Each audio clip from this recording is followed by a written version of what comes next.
When you talk about the political weather, you're referring to this huge decision that President Trump has to take, in terms of joining the war in the Middle East, and this raging debate going on within his base, his Republican base. I think you're referring to that. The situation right now is that President Trump is really facing the very scenario that he most wants to avoid, and that is the risk of getting dragged into a conflict. Israel would be unable to actually achieve the objectives that it had set out to achieve, i.e. the complete dismantling of or destruction of the Irani nuclear program. Right, and surely he or his aides would know that when Israel declares a war and it has objectives that it wants to carry out, it really is typically disinclined to cut short. Then Iran won't have too many options.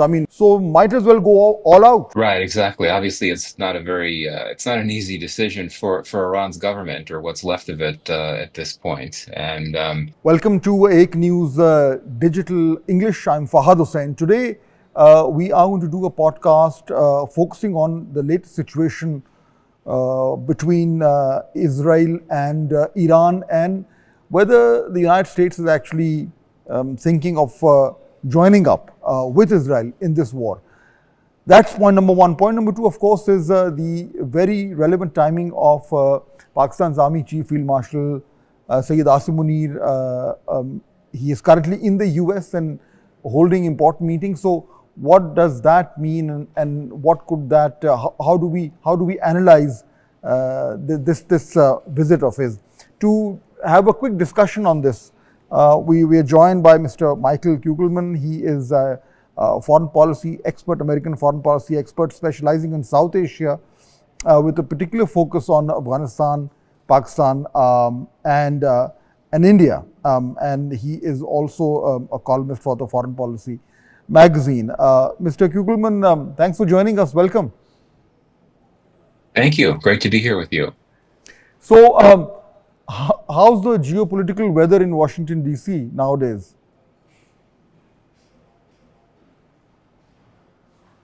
Sorry, I missed that question. It cut out. Could you ask it to me again? Yes. I was saying, how's the geopolitical weather in Washington, D.C. nowadays? Very stormy, to put it mildly. Not just the geopolitical weather, but the political weather more broadly. And I suppose that when you talk about the political weather, you're referring to this huge decision that President Trump has to take, in terms of joining the war in the Middle East, and this raging debate going on within his base, his Republican base. I think you're referring to that. Yeah, exactly. I mean, what's striking about the situation right now is that President Trump is really facing the very scenario that he most wants to avoid, and that is the risk of getting dragged into a conflict. I mean, President Trump has made it very clear that he doesn't want the U.S. to be getting involved in wars and other countries' wars. And I think that has, in most cases, related to the risk of a China-related scenario, particularly in terms of a situation where China could invade Taiwan, and then the U.S. would face pressure to take the side of Taiwan. But here we're talking about something very different. And in this case, the U.S. ally is the aggressor, not the victim, as would be the case in a Taiwan scenario. So my sense is that President Trump would have preferred that Israel not having begun this war. I think that Trump really wanted there to be a diplomatic solution. But now, he faces a really tough spot. I mean, he knows that Israel is arguably America's closest ally, and it's difficult just to ignore what appears to be a growing set of Israeli requests to the Americans to take on some type of military role in this conflict. And also, I think complicating this matrix is, I think, the assessment that if the United States does not intervene, then Israel would be unable to actually achieve the objectives that it had set out to achieve, i.e. the complete dismantling of or destruction of the Irani nuclear program. But if President Trump decides to join in, then this conflict could escalate beyond what anybody could control, and from there on, who knows what could happen. So it's really a very tough call for the president. Right, and surely he or his aides would know that when Israel declares a war and it has objectives that it wants to carry out, it really is typically disinclined to cut short a war until it fulfills its objectives completely. And if you look at what it's been doing in Gaza, it's been saying that it's going to continue to fight that war until it destroys or eliminates Hamas. Which of course has not happened. It's not obviously not easy to do in any way. So if you look at the current situation with Iran, to me it would seem to be extremely difficult to actually be in a position to destroy what Israel claims is Iran's capacity to develop a nuclear weapon. But indeed, it does seem that Israel believes that U.S. assistance would be essential in order to achieve that goal. And you might have seen that the White House recently posted a statement, a very unusual statement, that essentially says that President Trump has always said that Iran could not have a nuclear weapon. And the statement consists of about 30 different examples with hyperlinks where President Trump has made that claim, which suggests that the message from the White House is that the U.S. is fully behind Israel in its goal to make it impossible for Iran to have a nuclear weapon, which certainly raises questions as to what the next U.S. move could be, as to whether it might want to join in with Israel in this militarily in this war. But then, if the Americans jump into the conflict, then Iran won't have too many options. I mean, essentially, it'll just have two options. Option one would be to just calculate that there's no way that it could come out of such a conflict in any position of advantage, and then the best thing would probably be to try and find the best possible deal that it can from a position of acute weakness. That will be option one, and that would mean the kind of pressure on the regime it would be very difficult to sustain. Option two would be them saying, well, we are in an existential crisis, so might as well go all out. And all out would mean throwing everything that they have and the conflict, and that would just that could inflame the entire region. Right, exactly. Obviously, it's not it's not an easy decision for Iran's government or what's left of it at this point. And I think another question that's unclear. I mean, Israel had originally said that its objectives are targeting Iran's nuclear weapons development and so on. But in more recent days, the signaling from Israel suggests that the Israelis want to target the actual Iranian state and the Iranian regime.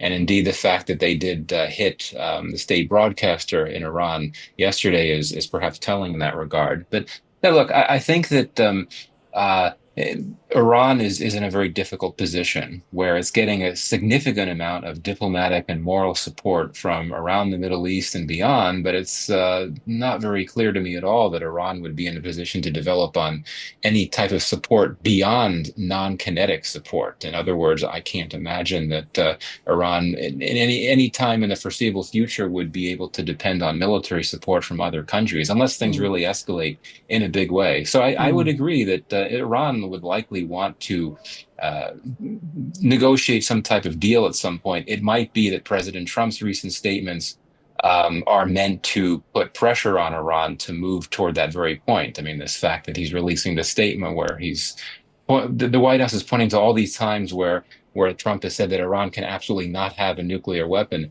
Maybe the intention there, and this is something that Trump likes to do, is to essentially use a pressure tactic to essentially bully adversaries into conceding to what the U.S. would like to see. And the administration would like to see this conflict end. I feel fairly confident about that. But at the same time, the administration has to deal with this very special relationship with Israel.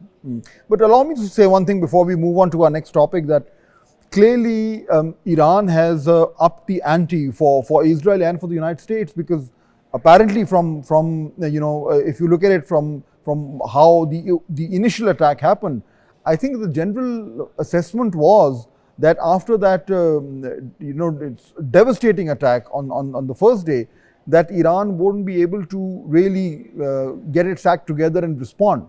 But the very fact that they've been able to fight back for 4 or 5 days, they're still They're still in the fight.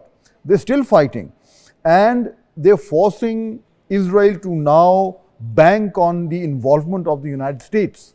So that in many ways, by just sticking it out and not giving up, they've now forced Israel to somehow bring President Trump in. And if he doesn't come in, then Israel will have all kinds of problems. I mean, of course, Iran already has its share of problems, but it's not it's not a cakewalk for Israel also now. Absolutely. No, this is very true. That the fact that Iran has been able to hold out and it has been able to carry out a series of strikes in Israel is significant, and it has, to an extent, put Israel on the defensive, and as you suggest, has put more pressure on Israel to seek support from the U.S., which in turn puts more pressure on the United States. So the fact that both Israel and the U.S. are facing some pressure right now is, I think, a net win, even if just a tactical win for Iran at this point in time. But let's be clear. I mean, Israel has the capacity to ramp up its firepower, and if it's intent on achieving its objectives through military means, it would not hesitate, I think, to ramp up that firepower and follow through. So it's unclear how long Iran would be able to hold out if things escalate. And obviously, whenever this whole conflict ends, what's the off ramp, if any, and who pays what kind of cost? I think that's something which we all have to look out for. Now, I just want to quickly move on to another important topic, which is the visit of Pakistan's Chief of the Army Staff, Field Marshal Asim Munir, who's in Washington, D.C. We don't know too much about his official engagements. What we do know is that he's addressing the Pakistani community, and there are some reports that he's had some meetings at the CENTCOM headquarters. I recall that you also tweeted about this visit, saying that it'll be perhaps the timing wasn't perfect because of the conflict in the Middle East, but the very fact that after a very successful campaign against India, the army chief is there in Washington, D.C. on the invitation of people in the U.S. government. What does it say about improvement of relations between Islamabad and Washington, D.C.? No, I mean, I think that the Iran-Israel war has sort of complicated this visit because, indeed, as you suggest, I think that there could be potential in different circumstances for some very productive discussions. It's a bit of a surprise, but the U.S.-Pakistan relationship has actually received some boost of momentum over the last few weeks because of the ceasefire that ended the India-Pakistan conflict, and the U.S. messaging after that, and of course President Trump's call for a resolution to the Kashmir issue. This has clearly hurt U.S.-India relations a bit. So there's a bit of momentum with U.S.-Pakistan ties, and I would also point to the testimony that the CENTCOM chief Michael Kurilla gave on Capitol Hill last week, where he raved about counterterrorism cooperation with Pakistan. He raved about Munir.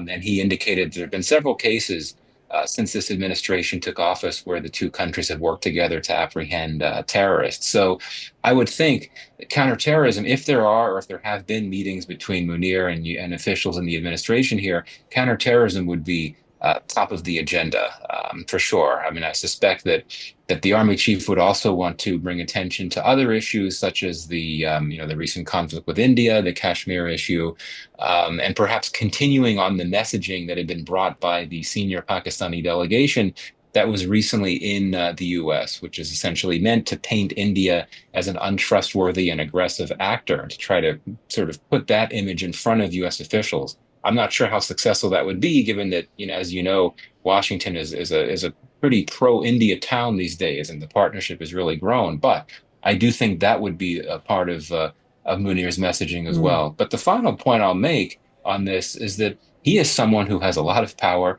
He has a very large portfolio. So he would not just necessarily speak with interlocutors about security issues. There could be discussions about critical minerals. There could be discussions about crypto issues. These are some areas where there's been some momentum in the relationship. So in theory, unless the war in Iran is a distraction, there are plenty of issues that the army chief could speak to his counterparts in the U.S. with.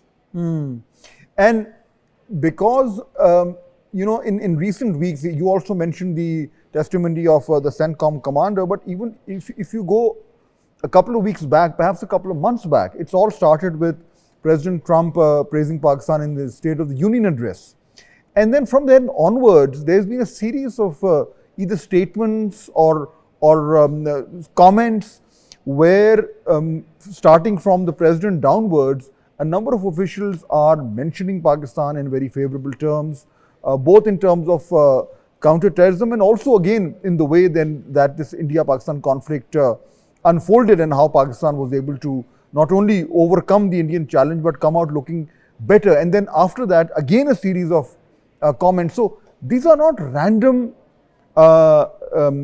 comments or statements. Can you connect the dots? What's going on? I mean, there's several factors at play. One, I mean, we have to keep in mind, you would know this well, that the U.S.-Pakistan relationship is an up and down one, but there have been throughout it all pretty strong relations between the two militaries, including on officer-to-officer levels, with all the military and education training programs which bring Pakistani military officers to the U.S. And until relatively recently, U.S. military officers would go to Pakistan for those purposes as well. So I think that might help explain the messaging coming from U.S. military officials like Kurilla. But indeed, if you look at this more broadly, I think that one could look at some other factors. One is that China is always going to loom large in these types of discussions. And, I suspect that the Trump administration, much like the Biden administration, wants to do what it can to ensure that relations with Pakistan remain workable enough or friendly enough that Pakistan doesn't feel compelled to fully throw itself in China's camp, even though I would argue that many in Washington believe that that's a hopeless thing to try to do because Pakistan is already in the China camp. But I think that could be a factor. But I'd also go back to what we both were discussing a bit earlier, the counterterrorism issue. This administration in Washington is very focused on counterterrorism, and Trump himself likes to be viewed as the guy that goes hard after terrorists. He's taken a lot of credit for going after Islamic State in the past, and so he would naturally be very concerned about terrorists, including Islamic State Khorasan terrorists that have threatened and targeted Americans. And in that sense, if he knows that there are some ISK operatives hanging out on the Afghanistan-Pakistan border on the Pakistani side, and if Pakistan has indicated an interest to help the U.S. track those guys down, that the administration would be happy to do that. And Trump is someone who knows that flattery can work, and in that sense, I think he would not hold back from speaking out publicly praising Pakistan, as he did in that joint address to Congress, in the hopes perhaps that could allow for even more collaborations between the two, even if on a very limited level when it comes to counterterrorism cooperation. So that's another factor there too. But the fact that this cooperation is showing the kind of results that the U.S. president can actually boast about means that there's more spaces being created for greater linkages between the two countries. And clearly the very fact that there is a certain mood, at least within the Trump administration, which looks on favorably at the present Pakistani government, and again the fact that the army chief is there right now, all these point towards the fact that there is a moment here where, from our perspective, we can leverage it pretty well right now. Absolutely, and I think that you already have leveraged it quite well. I mean, I would highlight that, what I would describe as three C's, right? Counterterrorism, critical minerals, and crypto issues. These are all areas where Pakistan has been able to get this administration's attention very effectively. You had a senior U.S. official go to that critical minerals forum in Islamabad a few weeks back. I'm sure you know that members of Trump's family, including his sons, are part of a crypto company that signed some deals with Pakistan's new crypto council, which a council that was formed in great part, in my view, to try to appeal to the Trump administration. And then counterterrorism we've already discussed. So yeah, I think the leveraging has been done very well, and we know how much emphasis and importance Trump places on family. And given that he knows that his sons have been linked to conversations with Pakistanis on crypto issues, that counts for something. And, one thing that's I found quite striking is that right before that senior Pakistani delegation led by Bilal al Bhutto was here, you had the young man who heads Pakistan's crypto council. He was in Washington, Mhm. and he met with a senior White House official, the person who manages digital assets for Trump. That's a huge meeting to get, and so far as I know, that's the only case of a visiting Pakistani official getting a Mm, meeting with a senior White House official, and that says mm, something. And it was focused on crypto. That says something about the crypto issue and how mm, how that can help with bilateral relations, given that you have those family links, given what mm. Trump's family is involved with. And if you contrast this with what is happening in India, the contrast is pretty sharp. When the news broke about the army chief's visit to the US, the Indian media went into a total meltdown. And then you also seeing the reactions from their commentators, even from their politicians, in the wake of the conflict between India and Pakistan, and how they've suddenly adopted this, they've made Donald Trump into this big villain, and how he's betraying India, etc., etc. So I think the contrast couldn't be sharper. Yes, and I think it's been a big setback to New Delhi. I really think that the Indian government thought that it was in a good spot with Trump because, yes, he's unconventional, he's unpredictable, but the Indians would have concluded and likely did conclude that they know him well. Because if you look Mm, at the current Modi administration, most of the cabinet is the same cabinet that was there in Modi's second term, and Modi's second term coincided with the tail end of the first Trump administration. So mm, they know him, and they've also made so many concessions to the Trump administration. In terms of agreeing to buy more American goods and agreeing to lower tariffs and even taking back a number of undocumented Indian workers back to India. But we see where things are with the U.S. and India now. So absolutely, I think it's frustrating for New Delhi, and that doesn't even mm, take account for the messaging from Trump and from other administration officials. So, mm, it's true that given how much Trump has kept bringing attention to his role in the ceasefire and using trade to get the two sides to stop fighting and calling for a Kashmir resolution, he said these things so much that I think it's difficult for New Delhi, particularly from a domestic political perspective in India, to simply basically shrug this off, downplay it, to say, well, this is Trump being Trump. He's been mm, saying these things so many times that it'll certainly make many people there think that, well, does this actually reflect a new type of US policy? Has hyphenization returned? Are things changing? I don't necessarily think that's the case, but it becomes a more difficult argument for the Indian government to make to its public. So I do think the US-India relationship is still fairly sound strategically in terms of strategic convergences, but mm. it's definitely facing some hard times now. And I think that there could be a confidence building measure that comes in if the US and India are able to conclude their trade negotiations which have been going on for a while with the deal. However, as you know, Trump left the G7 summit early Mm. before he had an opportunity to meet with Modi, which might have been able to bring more momentum to those talks and get them closer to getting to the finish line. That's a bit of a setback as well. Another in a series of setbacks for India, that's for sure. Michael Kugelman, thank you so much for speaking with us. This was a special podcast given the unfolding situation in the Middle East. Till next time, goodbye.